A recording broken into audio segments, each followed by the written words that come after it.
दोस्तों नमस्कार, कैसे हैं आप। एड मैड स्टोरीज पर आपका एक बार फिर स्वागत है। हम आपके लिए हर हफ्ते की तरह इस हफ्ते भी लेकर आए हैं एक नई अनछुई, अनसुनी, अनकही, अलबेली कहानी एड मैड स्टोरीज पर।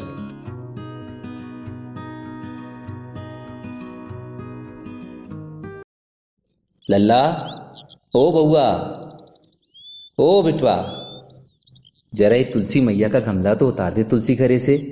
अरे ओ बिटवा। अम्मा सुबह सुबह अपने नाती पोतों का आवाज दे रही थी, पर बच्चे हैं कि सुनते ही नहीं। बच्चे देर से उठते हैं, सो हाँ आते हैं बोलकर बिस्तर पर फिर घुस जाते हैं। कई दिनों से तुलसी के गमले की सफाई नहीं हुई थी। अम्मा ने देखा पत्तियां पीली होने लगी हैं, थोड़ी सी निराई गुड़ाई हो जाए तो पौधा हरा हो जाता है। और फिर कहते हैं ना, तुलसी का सूखना अशुभ होता है, घर में तरक्की नहीं आती। अब अम्मा को तुलसी माता को भी बचाना था और घर की तरक्की को भी।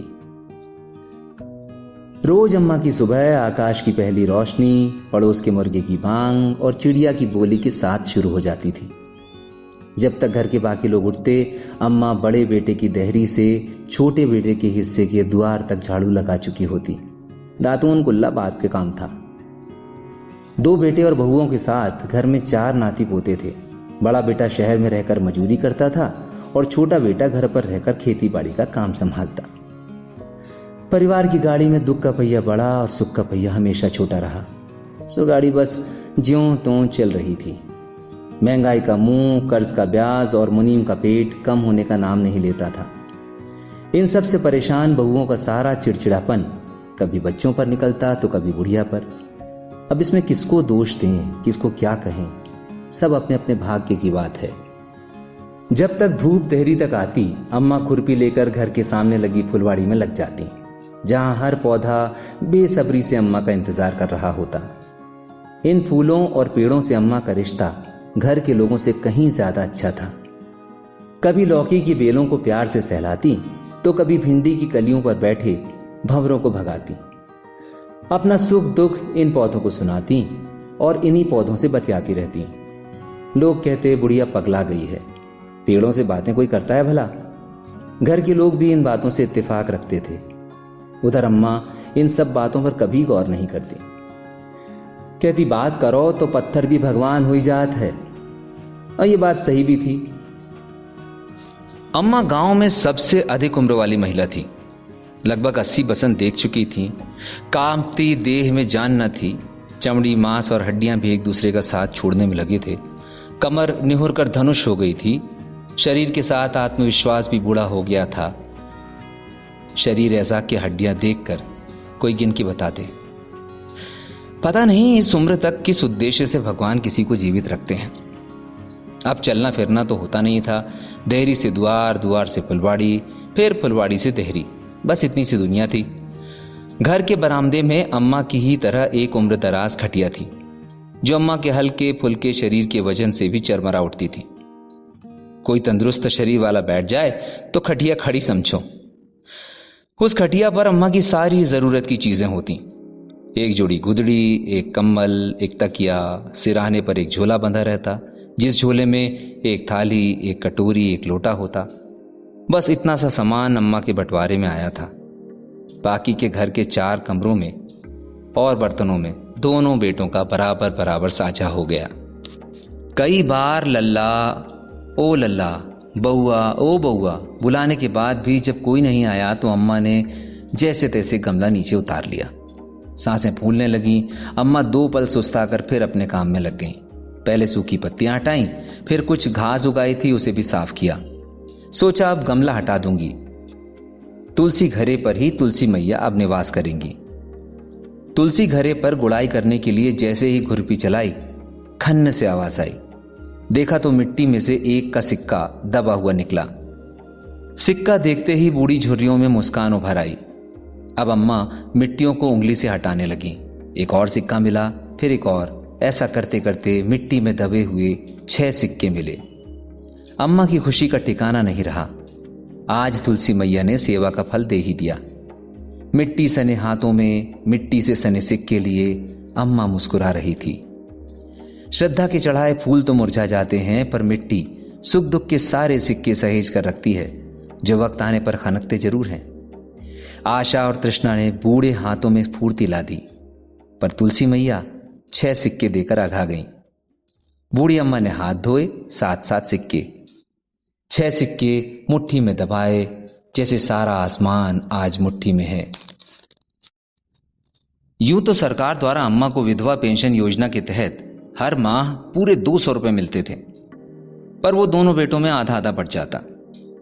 200 रुपए के एवज में महीने भर दोनों बहुएं 2 वक्त का खाना दे देती थीं। सुबह बड़ी बहू और शाम को छोटी बहू। अम्मा को जो भी मिलता चुपचाप खा लेती और खुद ही अपना लोटा बर्तन धोकर अपने झोले में रख लेती। अम्मा इस सोच में थी कि 6 रुपयों का वो क्या करेंगी और उन्हें अपने लिए क्या क्या लेना चाहिए। खुद से बड़बड़ाए जा रही थीं। दिन भर मुंह सूखता है, 2 रुपए का गुड़ ले लूंगी, पानी पीने से पहले खा लिया करूंगी, 1 रुपए की जलेबी ले आऊंगी। बहुत दिन हो गए, शायद पिछली दिवाली को जलेबी खाई थी, और बाकी के 2 रुपए बाद के लिए रख लूंगी। अम्मा अकेले खटिए पर पड़ी 6 रुपयों को बार बार निकालती, रखती, गिनती। तभी अम्मा ने देखा कि बड़ी बहू का छोटा लड़का पास में खेल रहा है। अरे ओ लल्ला, इधर तो आ, एक काम करेगा मेरा? एक का सिक्का ले, जाके जलेबी लिया।